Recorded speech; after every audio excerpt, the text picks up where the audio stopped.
Era uma vez em Hollywood era um dos meus filmes mais aguardados para esse ano de 2019.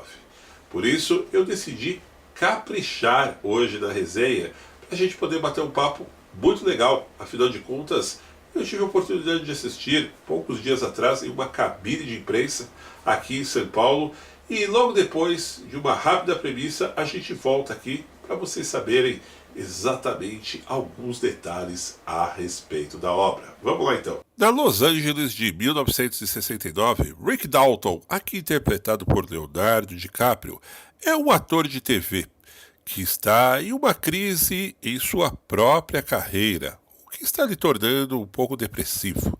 Porém, ele não está sozinho, mas sim com o seu dublê, Cliff Booth, interpretado por Brad Pitt, que além de seu dublê, como nós dissemos ainda há pouco, ele acaba se tornando uma espécie de mordomo, empregando suas habilidades pessoais para ajudar o ator na vida pessoal.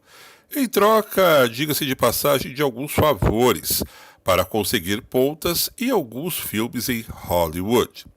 Meio a tudo isso, a dupla acaba se enfiando em situações inusitadas e conhecendo pessoas influentes da indústria cinematográfica, o que os acaba levando aos assassinatos realizados por Charles Manson, entre eles o da atriz Sharon Tate, aqui interpretada por Margot Robbie. O filme, como muitos já sabem, é dirigido por Quentin Tarantino. Antes de mais nada, eu tenho que dizer para vocês que eu decidi estar separando essa análise em duas partes. A primeira, fiquem bem tranquilos aí, que será sem spoilers.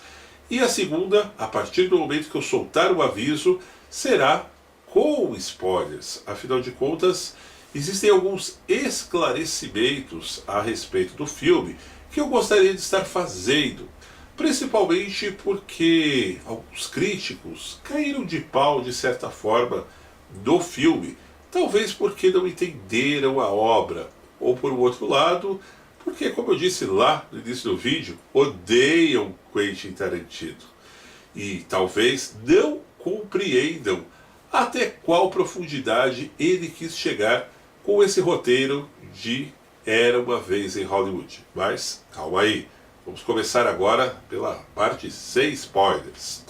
Aqui, como nós vimos aí na premissa, nós encontramos com Rick Dalton, muito bem interpretado por Leonardo DiCaprio. Aliás, eu gostaria de estar fazendo um destaque desde então, que eu adoro ver quando o DiCaprio é dirigido pelo Quentin Tarantino. Na minha opinião, parece até um outro ator. E eu acredito que as minhas opiniões a respeito dele começaram a mudar exatamente depois que ele fez Django Livre. E ele até pareceu mais solto em O Lobo de Wall Street depois desse estágiozinho com o Quentin Tarantino. Aqui já ele faz um personagem muito diferente desses dois que eu citei ainda há pouco, embora, claro, antes que você me corrija aí, O Lobo de Wall Street não foi dirigido pelo Quentin Tarantino, mas sim lá em Django Livre. O Rick Dalton, ele é depressivo, ele é muito engraçado e ele acaba se metendo em situações inusitadas junto com o Cliff Booth.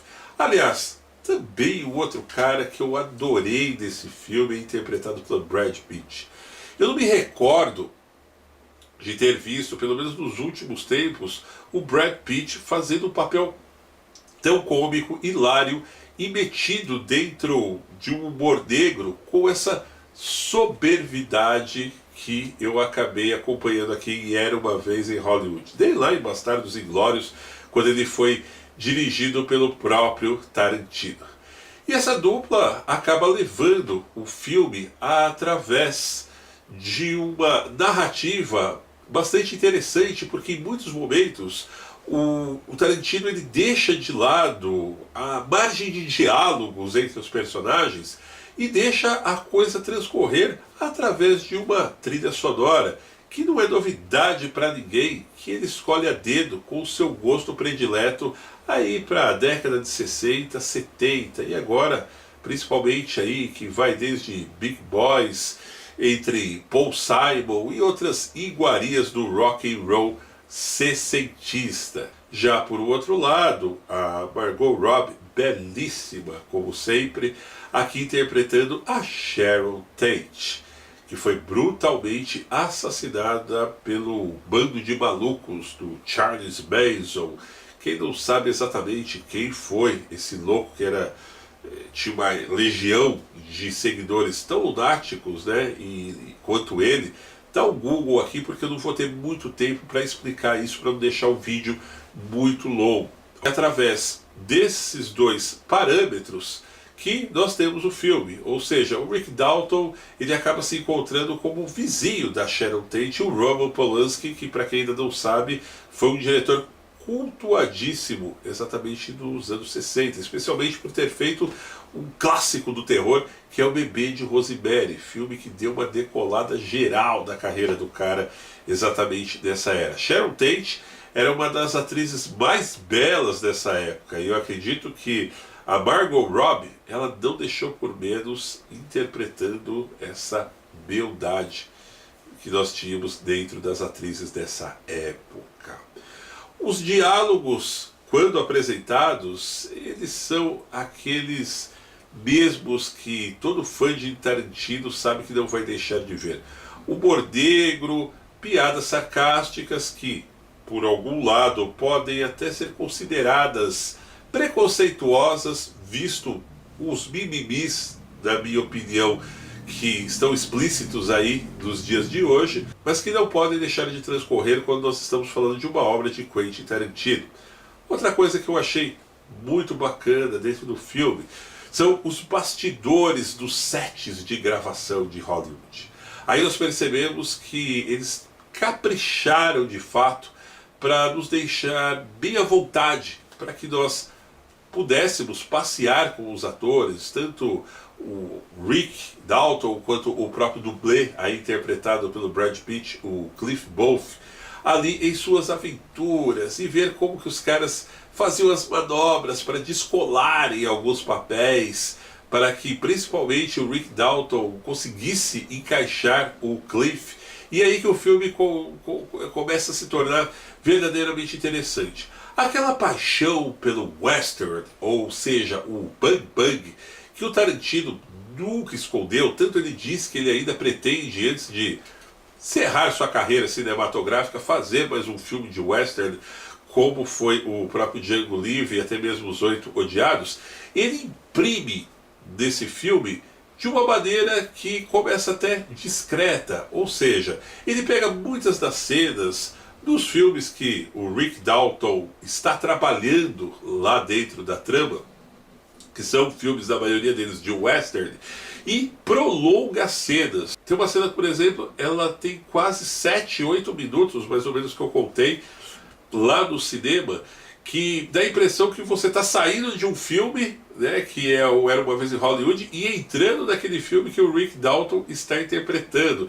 Ele deixa a coisa rolar solta, de verdade, e você vê que é proposital, e você vê que é por causa que o gosto dele não chega a ser exatamente, tá, algo que se encaixe dentro da analogia da história e atrapalha a história do filme, mas que o Tarantino imprime a sua identidade, ou seja, ele diz: eu sou malucão, esse é meu jeito de montar meus filmes, goste quem gostar, ok? Não é uma coisa exatamente linear que vai fazer com que você deslize por toda a história, como você vê num filme normal por aí. Era Uma Vez em Hollywood, ele usa e abusa dessa técnica que ele adora, né, como disse ainda há pouco, de montar, de ter um diferencial dentro da montagem dos seus filmes. O filme, ele é longo, ok? Muita gente reclamou disso, mas para mim não teve problema nenhum, porque em nenhum momento, por exemplo, me deu sono ou vontade de levantar da cadeira do cinema e ir embora ou torcer para que ele acabasse logo. Ele tem acho que 2 horas e pouquinho de duração, e para mim, como eu disse ainda há pouco para vocês, não teve problema nenhum dentro disso. Dei ótimas gargalhadas dentro do cinema, ok? Não é uma comédia pastelão, mas para quem gosta dos filmes do Tarantino e já vai esperando por aqui, aquele velho humor negro e até mesmo várias referências que ele faz ao cinema dos anos 60 e até início dos anos 70, dentro o diálogo dos atores e suas vivências dentro do set de gravação, faz com que você vá se divertir bastante assistindo Era Uma Vez em Hollywood. Pessoal, a parte sem spoilers fica por aqui. A seguir, vou estar dando um sinalzinho aí para vocês que não quiserem continuar acompanhando desde então. Mas, espera aí, não sai ainda não, ok? Se você correr lá, assistir o filme, volta aqui depois e clica na parte com spoilers para que a gente consiga esclarecer alguns pontos se de repente você ficar boiando a partir do momento que você assistir o filme. Combinado? Vamos para lá então.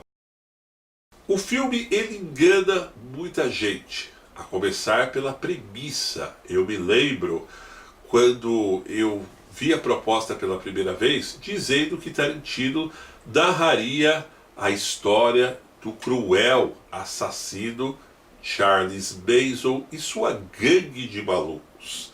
E até mesmo por ter caprichado, colocado a Margot Robbie, uma atriz lindíssima e hoje da mídia, do papel da Sharon Tate, acabou vendendo essa proposta que muita gente comprou e esperava ir até o cinema e assistir de uma forma quase linear que fosse narrada essa história. Mas, no entanto, muita gente se enganou, porque o Tarantino ele joga essa proposta, só que ele dá a volta lá do outro lado do quarteirão e acaba pegando você justamente dessa contramão que ninguém esperava.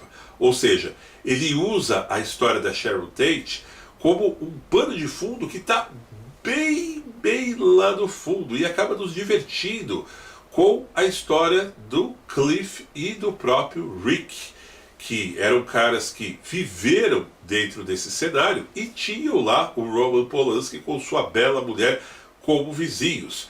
Mas, no entanto, eles não se envolveram diretamente com a história vivida aí pelo bando de assassinos de Charles Manson. Eu, particularmente, eu achei genial essa ideia do Tarantino, porque, embora não tenha agradado muitos, mas se a gente observar por um outro ângulo, ele acaba justamente nos levando para o cinema, ele nos leva a assistir a proposta de um filme que você não esperava, certo? Todo mundo esperava por aquela história focada na Margot Robbie, da Sharon Tate. Alguns até se preocuparam, do tipo, por exemplo, meu Deus do céu, ele vai tocar num tema tão polêmico, tão doloroso, que foi esse, como é que vai ser isso exatamente, como vai ser o Charles Manson. O Charles Manson aparece uma única vez no filme, é aquele cara que vai com o carrinho de sorvete para dar uma espiculada já na casa do Polanski, a hora que ele saía, a hora que eles chegavam, se de fato a mulher dele ficava por ali, ok? E você até espera nesse momento que o desenrolar do restante da história vai ter cenas de violência puxadas para a narrativa do assassinato da Sharon Tate. Mas não, a partir do momento que é apresentada aquela cena final, que 3 dos malucos da gangue, em vez de seguirem para a casa do Roman Polanski, vão direto para a casa do Rick Dalton para primeiro assassinar ele e a sua mulher nesse trocadilho, ali a coisa começa a pegar de verdade e se torna divertida. É aí que eu acho que é o ganho e a criatividade do diretor. Todo mundo estava esperando, eu duvido que você que comprou a ideia da sinopse do Tarantino falou, poxa, agora os caras vão subir lá para a casa do Polanski e vão matar todo mundo e vai aparecer o Cliff e o Rick e vão morrer com a galera. Afinal de contas, o Tarantino ele gosta, né? Ele tem essa proposta de matar os seus principais personagens bem o estilo de Game of Thrones, né?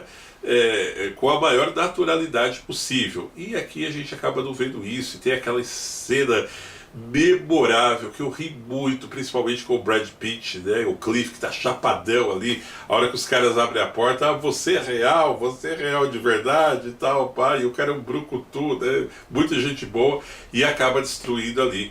E a referência a Bastardos Inglórios, que já tinha tido lá no começo do filme, quando o Rick Dalton vai lá na piscina e acaba chamuscando a grande vilã e a seguidora do Charles Manson. Ok, e agora você deve estar se perguntando, puxa vida, mas então ficaram pontas soltas dentro da história? O Tarantino não só enganou, ludibriou, como mentiu. Não. Se você perceber lá no finalzinho que o Rick Dalton ele é convidado para participar de uma festinha pela própria Sharon Tate, é o final do filme.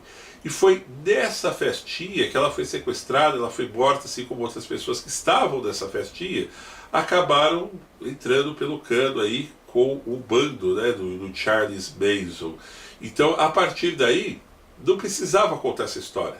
E o Tarantino, eu acredito que ele foi muito feliz, porque dá-se a subentender que o Rick Dalton pode ter ido para o saco, porque ele foi participar dessa fatídica festinha que eles estavam dando na casa do Roman Polanski, ok? Enquanto o Cliff acabou se safando, indo para o hospital. Então, foi isso, pessoal. Quem não analisou o filme por esse ângulo, acabou tendo uma impressão um pouco errônea, porque, como eu disse ainda há pouco, foi lá esperando por uma coisa e acabou vendo outra. Mas se você conseguir fazer uma analogia nesse sentido, você vai conseguir perceber o quanto Quentin Tarantino tem uma mente criativa e extremamente diferente de muitos diretores, muitos roteiristas que, quando apresentam uma proposta, pensam apenas por um lado, se fazer um filme comercial que agrade de uma maneira extremamente linear. Já que em Era Uma Vez em Hollywood, eu tenho que dizer para vocês que não é o melhor filme do Quentin Tarantino, dentro da minha opinião, certo? Não vou ficar aqui enumerando, que dá assunto para o vídeo, qual que é o meu preferido, etc e tal. Mas também não é o pior. Eu saí do cinema satisfeito, afinal de contas eu consegui me divertir bastante com o filme. Então, tá dado o recado, pessoal. Espero que vocês continuem por aqui e a gente se vê nos próximos vídeos. É isso aí, meus amigos. Eu espero que tenham gostado do vídeo de hoje. No entanto, não se esqueçam de se inscrever no canal, deixar o seu joinha e participar nos comentários. E para receber nossas novidades, acione a campanha de notificações, que está ali, bem ao lado do botão de inscritos. Um grande abraço e até breve!